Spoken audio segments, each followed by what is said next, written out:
안녕하세요. 현실주의자입니다. 오늘 반등을 성공했습니다. 단기적인 반등으로 일단 보여지긴 하지만 반등을 했다는 게 좀 중요한 상황인 것 같습니다. 근데 이 반등이 지속되기 위해선 무언가가 필요하겠죠? 그거에 대해서 잠깐 알아보고요.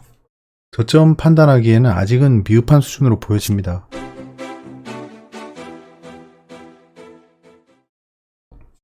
자, 외신입니다. Last Fed Minute, 미닛이라고 하면 회의록이죠. 자, 이제 잭슨홀 미팅 전에 의사록이 공개된다는 겁니다. 지금 오프 더 레코드로 회의하고 있는 그 결과를 얘기해 준다는 건데요. 여기서 테이퍼링에 대한 얘기가 나올 것이다. 그러니까 테이퍼링을 한다 안 한다. 꼭 테이퍼링 얘기가 나온다고 해서 테이퍼링을 뭐 할 거다라는 얘기가 나온다는 게 아니고요. 그거에 대한 언급이 있을 거다라고 기대하고 있습니다. 사람들이. 자, C라고 하면 시진핑 주석입니다. 차이나의 리치들을 겨냥하고 있다라고 자극적으로 기사를 쓰네요. 뭐 굳이 저렇게 말할 필요 있겠습니까? 지금 인터넷 관련 그 IT 대기업들을 겨냥해서 규제를 하고 있습니다. 그거를 리치, 부자들을 겨냥하고 있다라고 프레임을 씌우고 있네요. 뭐 미국하고 중국은 사이가 별로 안 좋으니까요. 언론 분위기를 보니까 미중 무역 분쟁도 좀 대비해야 될 것 같아요. 계속 그런 생각이 듭니다. 그 다음에 스탁이 낮게 열리고 있다라고 합니다. 라이벌보다 뭐 실적이 좋게 나와야 된다 이런 얘기를 하고 있어요. 실적 발표 시즌이라 그렇습니다. 하우징 마켓 업데이트 했답니다. 이거 뒤에 업데이트 안 했다. 갑자기 짜증. 업데이트 안 했네요. 했다. 뒤에서 보이죠. 제가 정신이 없습니다 지금. 자, 그 다음에 오일이 스테디하다라고 하는데 아이란이라고 하면 이란이죠. weapons grade. 자, 무기급이랍니다.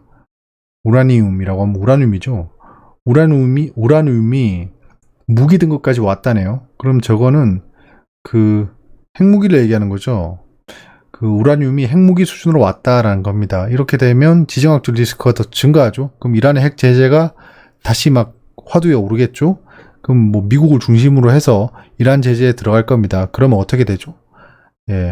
원유의 공급이 줄어듭니다. 그래서 유가가 올라간다는 얘기예요. 내신입니다. 달러 상승, 경제회복 낙관론 약화로 안전한 도피처를 선호하고 있다. 이게 달러 상승이라는 거죠. 근데 애매하게 금은 상승하고 있지 않습니다. 약간 설명이 좀 애매해져요. 안전자산으로 도피는 하고 있지만 금은 오르지 않는다? 사실 뭐 금이 안전자산으로 역할을 했던 거는 좀 미약해지고 있습니다. 오히려 뭐 비트코인이 안전자산이다 이런 얘기까지 나왔었죠. 깨진 공모주 따상 신화, 롯데렌탈, 아주스틸 어떤 성적표 받을까라는 건데요. 뭐 어떤 성적표를 받겠습니까? 시장 상황에 따라 다를 겁니다. 시장이 안 좋으면 공모주 쪽으로 돈이 몰릴 거예요. 그러면 뭐 따상까지는 가능하겠지만 유지는 못하겠죠? 시장 상황이 별로 안 좋으니까. 그런 게 좀 여겨집니다. 조기 테이퍼링이 나올까? 연준 회의록 앞두고 미증시 하락 출발. 조기 테이퍼링이 뭐 나올 가능성에 대해서는 얘기하고 있지 않습니다. 저는 조기 테이퍼링이 나오지 않을 것이라고 여기고 있습니다. 하루 확진 다시 2,000명대 뭐 의미 없는 뉴스입니다. 2,000명이 넘건 3,000명이 넘건 4,000명이 넘건 상관이 없습니다. 그분들은 당연히 빨리 쾌유돼야겠지만 증시로 따져봤을 때는 별일이 없을 거란 말입니다. 카카오뱅크 시장 기대는 주가에 이미 반영됐다. NH투자증권 뭐 대놓고 얘기하고 있네요. 현 주가는 이미 시장의 기대를 충분히 반영하고 있다고 판단된다. 금융 플랫폼 기업으로서의 성장 가능성은 높게 전망하나 투자 관점에서는 높아진 밸류에이션 염두에 둘 필요가 있다. 뭐 비싸다는 얘기죠. 근데 뭐 카카오뱅크는 지금 백지 잘 상승하고 있죠.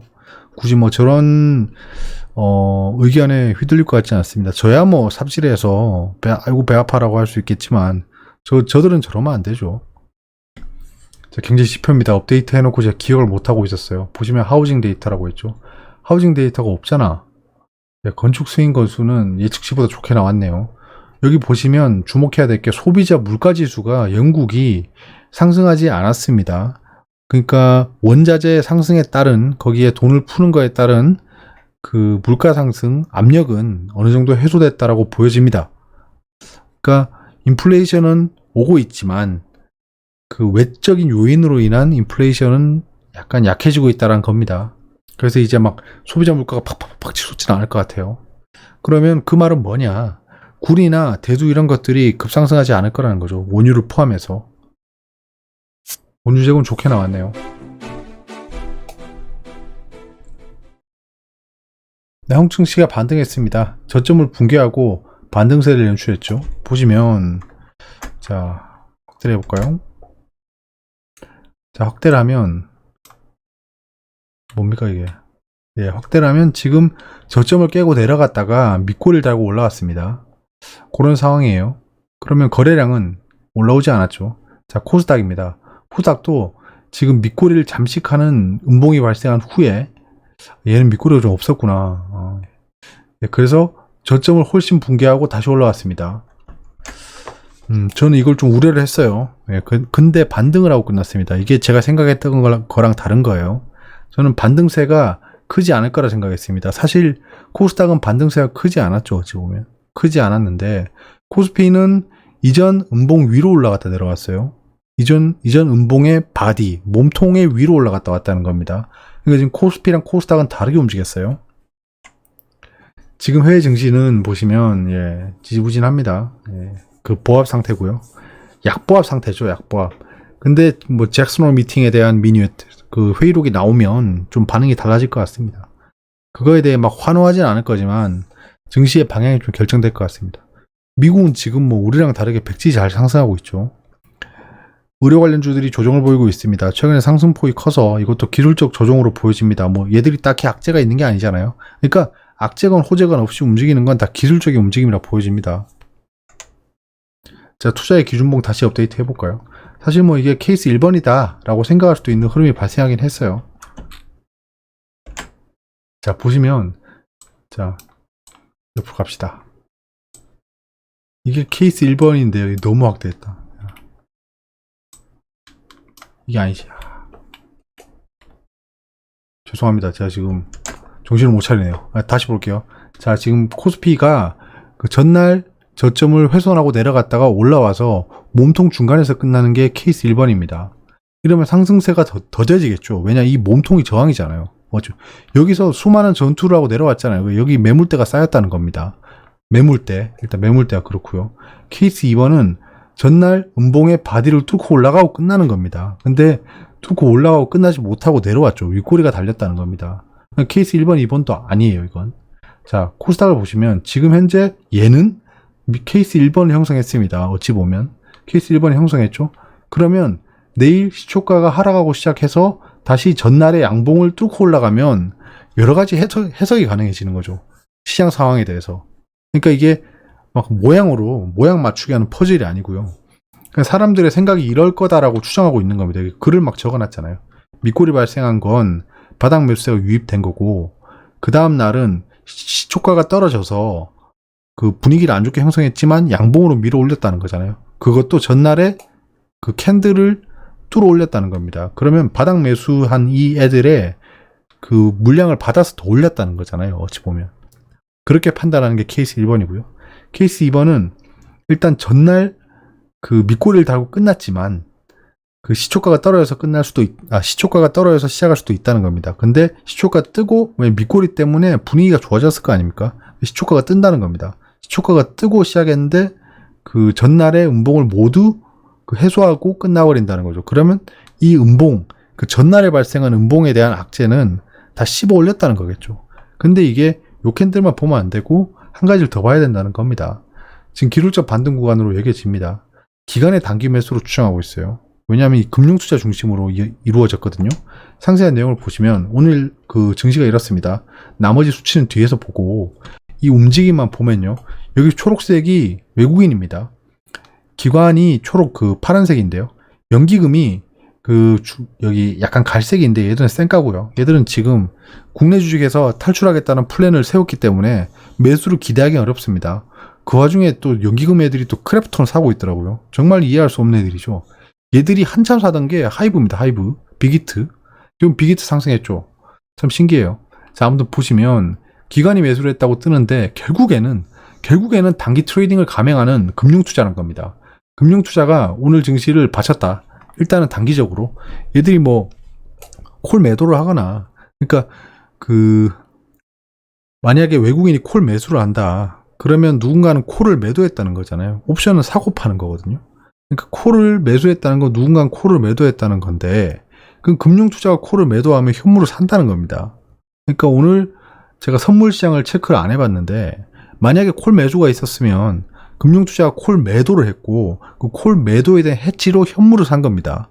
그렇게 해석됩니다, 저는. 근데 시초가에 보시면 굉장히 가파르게 떨어집니다. 굉장히 가파르게 떨어지는데, 그 가파르게 떨어지는 걸 외국인이 했다는 겁니다. 근데 그 외국인이 판 거보다 더 이상으로 사고 끝났어요. 이런 거 웃긴 거죠. 그럼 얘들은 오늘 살 건데 이런 움직임을 발생시켜서 자기들 외에 다른 애들에게 혼란을 준 겁니다. 이런 게 저는 페이크라고 보는 거예요. 이게 마치 상승하는 것처럼 보여줄 수 있는데 지금 현재 상황으로 봤을 땐 상승할 만한 이유가 없다. 단기적으로.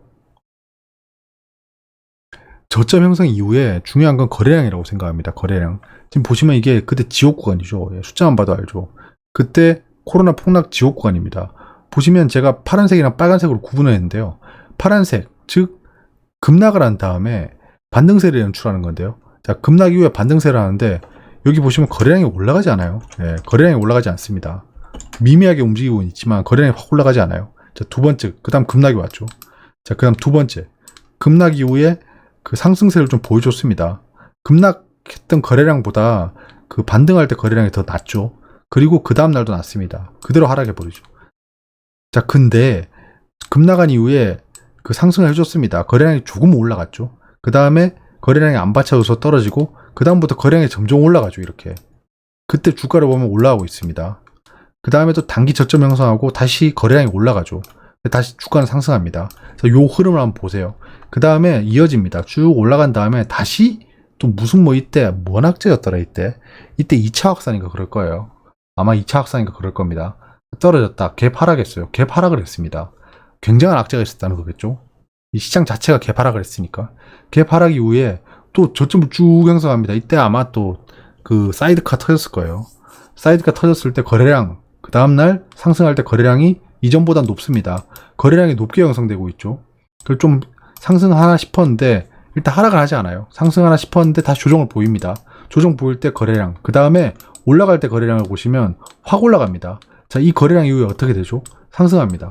그러니까 거래량이 중요하다는 겁니다. 거래량이 동반이 된다는 건 시장이 좋아졌다거나, 그러니까 이 차트만 보면 알 수 없잖아요.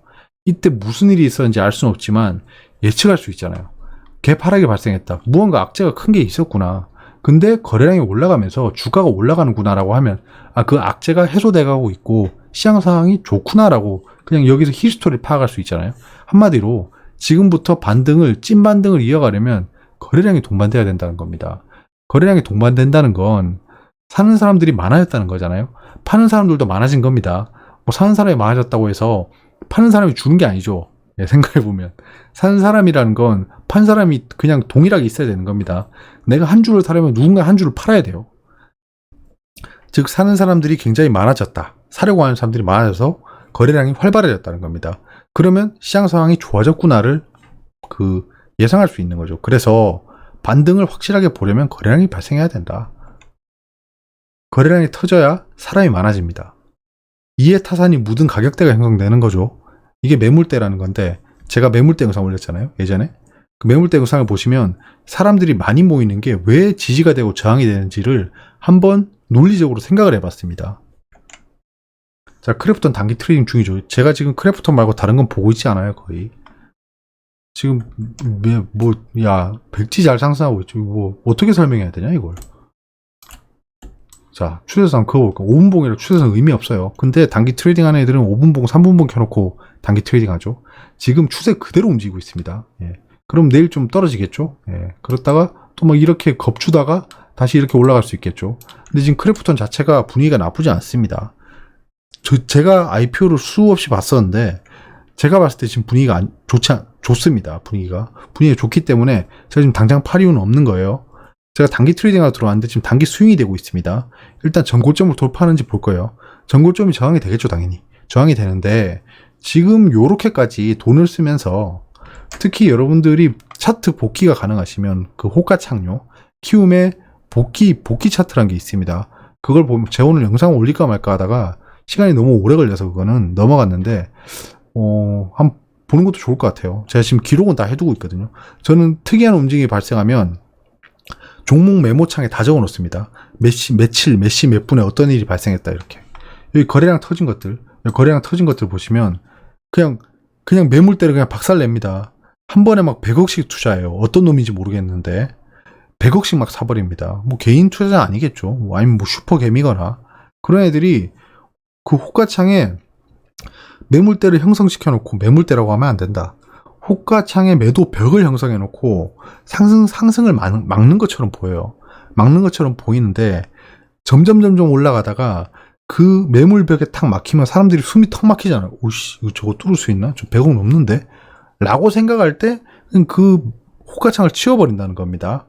이거를 제가 영상을 올리면서 그 호가창 영상요, 한번 제 생각을 말씀드려볼게요. 뭐 알 수야 없죠. 뭐 누가 뭐 지금 저기 다른 방에 계시는 사장님께서 무슨 생각하는지도 모르는데 얼굴도 볼 수 없는 그냥 호가창의 숫자만 보고 그 사람의 의도를 어떻게 판단하겠습니까? 근데 모든 행동에는 이유가 있다. 쿠이 번호죠. 그거에 의거해서 한번 생각해 본다는 거예요. 아무튼 뭐 크랩톤은 이렇습니다. 제가 뭐 언제 팔지 모르겠지만 지켜보고 있네요.